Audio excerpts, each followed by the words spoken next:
वाले ई कॉन्वेंट में रहते थे तथा उनके जीवन मूल मुझसे भिन्न थे।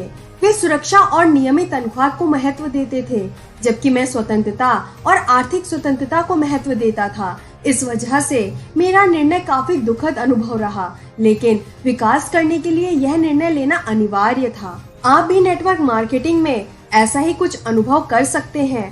आपको लग सकता है कि आपके कुछ मित्र या परिवार वाले ऐसे भी हैं जो नेटवर्क मार्केटिंग से जुड़ने के आपके निर्णय को नहीं समझते हैं, उससे सहानुभूति नहीं रखते हैं, या जो आपको हताश करने की सक्रिय कोशिश भी कर सकते हैं।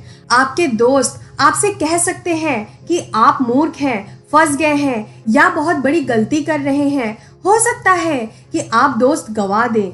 मैं यह वाक्य लिखने में झिझकता हूँ क्योंकि यह कठोर लगता है, और ऐसा इसलिए है क्योंकि यह कठोर है, यह वास्तविकता है। और आप यह बात अच्छी तरह जान लें, इसका नेटवर्क मार्केटिंग से कोई लेना देना नहीं है।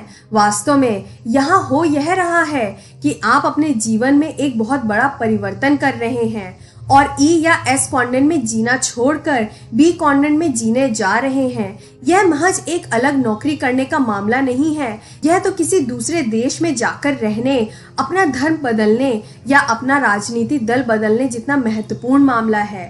अंग्रेज कवि जॉन डन ने लिखा था, कोई भी मनुष्य टापू नहीं होता जो अपने आप में पूर्ण हो। हर मनुष्य महाद्वीप का एक हिस्सा होता है, पूर्ण का अंश। यह बात उन्होंने सन 1623 में कही थी और आज के बेहद गुथे हुए संसार में 1000 गुना ज्यादा सच है। आप अकेले में अमीर नहीं बन सकते।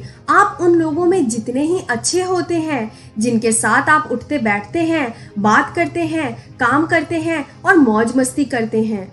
जॉन, यह जीवन में हर जगह सच है, लेकिन यह खास तौर पर नेटवर्क मार्केटिंग में सच और प्रासंगिक है, क्योंकि जब आप नेटवर्क मार्केटिंग व्यवसाय खड़ा करते हैं तो अपने आसपास ऐसे मित्रों का नया शक्तिशाली समुदाय बना लेते हैं जो आपके जैसे जीवन मूल्य और असली दुनिया की व्यावसायिक योग्यताएं सीख रहे हैं।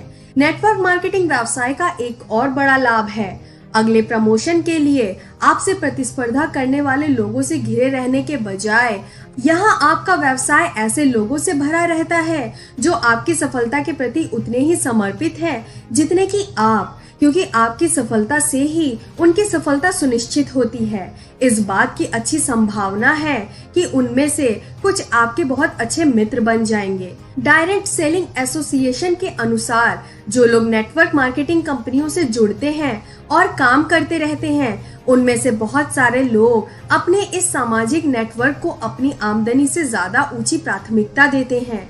तो मामला यह है, नेटवर्क मार्केटिंग न सिर्फ बेहतरीन व्यावसायिक शिक्षा प्रदान करती है, बल्कि यह मित्रों का एक बिल्कुल नया संसार भी प्रदान करती है। ऐसे मित्र जो उसी दिशा में जा रहे हैं जिधर आप जा रहे हैं, और उनकी बुनियादी जीवन मूल्य भी वही हैं जो आपके हैं। जॉन जिस प्रकार की मित्रता के बारे में बात कर रहे हैं, मेरे हिसाब से तो वह सर्वश्रेष्ठ व्यावसायिक प्रशिक्षण जितना ही अनमोल है। आज भी चारों क्वाड्रेंट में मेरे मित्र हैं, लेकिन मेरे बुनियादी मित्र जिनके साथ मैं सचमुच उठता बैठता हूँ, जिनका समय मेरे लिए सबसे ज्यादा मायने रखता है, बी और आई क्वाड्रेंट के होते हैं। और वैसे उन दोस्तों का क्या जिन्हें मैं जेरोक्स में पीछे छोड़ आया था, वे आज भी मेरे अच्छे मित्र हैं। वे हमेशा अच्छे मित्र रहेंगे क्योंकि मेरे जीवन के संक्रांति काल में वे मेरे साथ मौजूद रहे थे। लेकिन मेरे लिए वह आगे बढ़ने का समय था।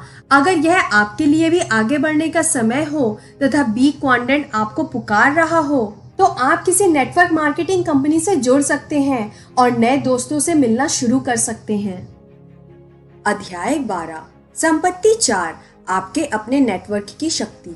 जब मैंने 1990 के दशक में इस व्यवसाय की गंभीरता से जांच पड़ताल की तो इसकी एक बात मुझे बड़ी दिलचस्प लगी। वह यह थी कि इसमें नेटवर्क शब्द का इस्तेमाल किया जाता है। मुझे याद आया कि मेरे अमीर डैड इस शब्द का सचमुच सम्मान करते थे। थॉमस एडिसन मेरे अमीर डैड के नायक थे। आज लोग एडिसन को आमतौर पर बिजली के बल्ब के आविष्कार के रूप में जानते हैं, लेकिन यह सच नहीं है। एडिसन ने बिजली के बल्ब का आविष्कार नहीं किया था, उन्होंने तो सिर्फ इसे बेहतर और आदर्श बनाया था। इससे भी ज्यादा महत्वपूर्ण बात, उन्होंने यह अनुमान लगाया कि इसे एक व्यवसाय में कैसे बदलना है। स्कूल छोड़ने के बाद क्योंकि उनके टीचर्स की राय में वे इतने स्मार्ट नहीं थे कि वहां